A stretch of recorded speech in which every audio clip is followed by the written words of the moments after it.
Kobby stepped inside, immediately absorbing the luxury that surrounded him.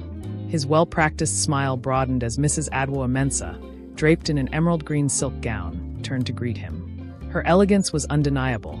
She carried herself with the confidence of a woman who had everything. "Kobby," she purred, holding a champagne flute in her hand. "You never disappoint. Always on time, always looking sharp."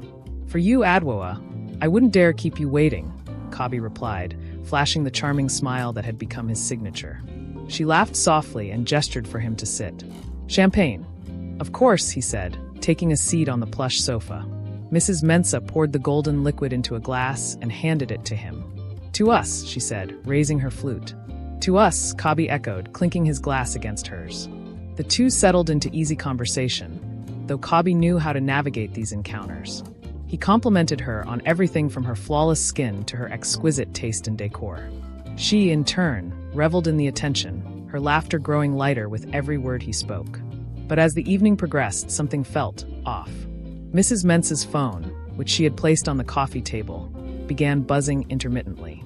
She ignored it at first, silencing the vibration with a swipe of her manicured finger. But as the notifications kept coming, her demeanor shifted. "You seem distracted," Kobby said, feigning concern but keeping his tone light. Adwoa waved a hand dismissively. "It's nothing. Just some business matters. They can wait." Kobby nodded, but his sharp instincts caught the unease in her eyes.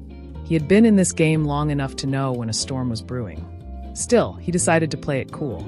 "Well, if business is what's bothering you, then let's toast to forgetting it, at least for tonight," Kobby said, raising his glass again. Adwoa smiled, but it didn't reach her eyes. She hesitated for a moment before taking another sip. Kobby leaned back, trying to relax, but the buzzing of her phone had put him on edge. Something wasn't right, and his instinct